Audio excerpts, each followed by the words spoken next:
Just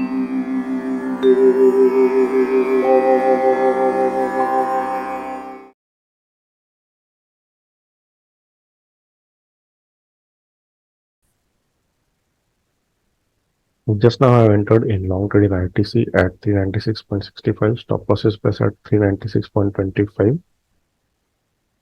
Let's see, it should bounce back from this level now. Looks like today stop loss is going to hit after picking my order. It is continuously trading in my stop loss area. Hey, bounce back, bounce back. Chalo, chalo, chalo.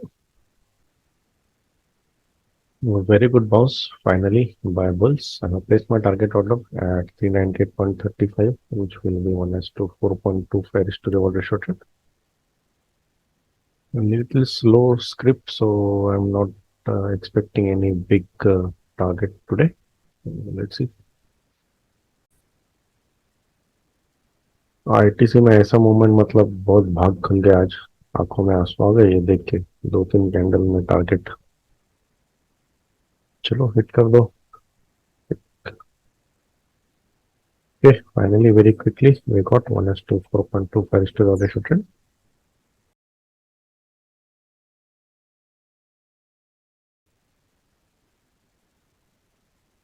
Hello traders, discuss करते हैं आज का trade in ITC.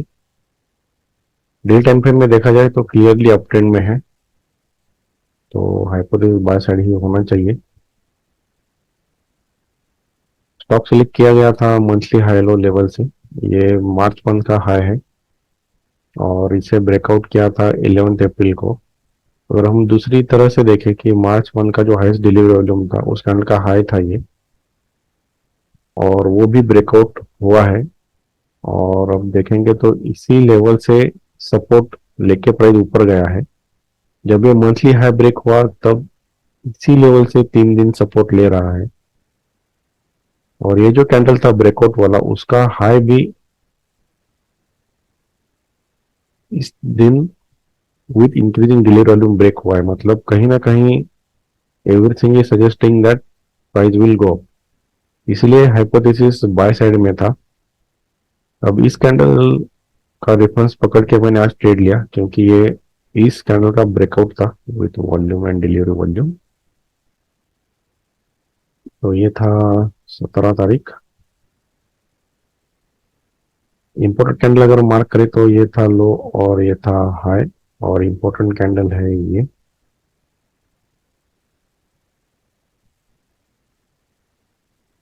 आज अगर price की बात करें तो प्राइस इसके नीचे ओपन हुआ है, मतलब वीक ओपन हुआ है, नीचे है। तो हमें कुछ और लेवल ढूंढना पड़ेगा जिससे हम रेफरेंस ले सके इसी दिन का, क्योंकि हाइपोथेसिस तो बाय साइड है, हाइपोथेसिस तो जनरली चेंज नहीं होता।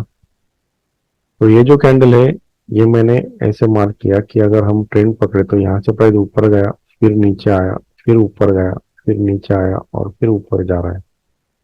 तो ये तो स्विंग हाई था, ये यहाँ पे ब्रेकआउट हुआ है, इसलिए स्विंग हाई का एक रेफरेंस पकड़ सकते हैं हम, और वो था 96.90। एक रेफरेंस लेवल है।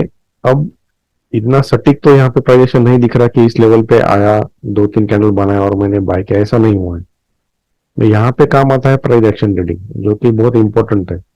लेवल तो बस रेफरेंस के लिए, उस लेवल पे प्राइस क्या करता है ये ज्यादा इंपॉर्टेंट है। हम थोड़ा देखेंगे कि एनालिसिस कैसे हुआ कि फर्स्ट कैंडल इस लेवल के नीचे ओपन हुआ, ओपन इक्वल टू लो है, मतलब ये बुलिश कैंडल है, ऊपर जाके क्लोज हुआ। तो ये सबसे एक बुलिश सेंटिमेंट दिखाता है कैंडल की ओपन इक्वल टू लो है। अब यहाँ पे बेयर्स आए तो इस लो को ब्रेक करके प्राइस नीचे जाना चाहिए था, लेकिन ये लो प्रोटेक्टेड है, फिर जाके प्राइस ऊपर क्लोज हुआ। मतलब कहीं ना कहीं ये बुलिशनेस का साइन है, बेयर्स आ रहे हैं लेकिन बुल्स ये प्रोटेक्ट कर रहे हैं लोकेशन। तो ये देख के मैंने एंट्री प्लेस की। अब एंट्री के लिए मैंने ओपीबीएम मेथड यूज किया, ओपन प्राइस ब्रेकआउट मेथड, जो कि ये पहला सपोर्ट था, ये पहला सपोर्ट था और ये दूसरा सपोर्ट था। अब कंफर्मेशन आ गया कि शायद ये सपोर्ट बन सकता है और यहाँ से प्राइस ऊपर जा सकता है, क्योंकि दो लगातार सपोर्ट आए। जब ये कैंडल क्लोज हुआ तब मैंने एंट्री लिया था, शायद वो 10 बजे कहीं लिया था एंट्री। तो ये था 96.70। और उससे पहले स्टॉप लॉस ढूंढने की जरूरत है, तो 3 मिनट में मैंने जाके देखा तो यहाँ पे टू ग्रीन का फॉर्मेशन है। तो ये जो सपोर्ट बना था, इसके नीचे 5 पैसा मैंने स्टॉप लॉस रखा था।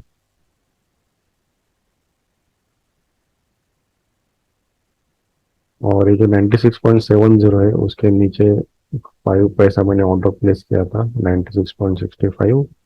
ये था छोटा सा स्टॉप लॉस। एंट्री यहाँ पे ट्रिगर हुआ, 2-3 कैंडल यहाँ पे रुका, लेकिन स्टॉप लॉस हिट नहीं हुआ।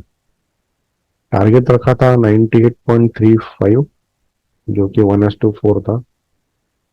इसने मुझे अब 2 बार रुलाया है। एक बार तो ये बहुत इम्पल्सिव मूव देके, आईटी से में ऐसा होता नहीं जनरली। और दूसरा एग्जिट होने के बाद ये और ऊपर चला गया वो उसी मोमेंटम में। तो 2 बार मुझे आज उसने रुलाया, लेकिन ठीक है, जितना चाहिए था उतना तो मिल गया था। तो ये था ट्रेड, थोड़ा ट्रिकी है यहाँ पे। कहने के बाद तो यही है कि price action reading is more important then any trick of getting levels. Hopes आपको समझ में आया होगा। धन्यवाद।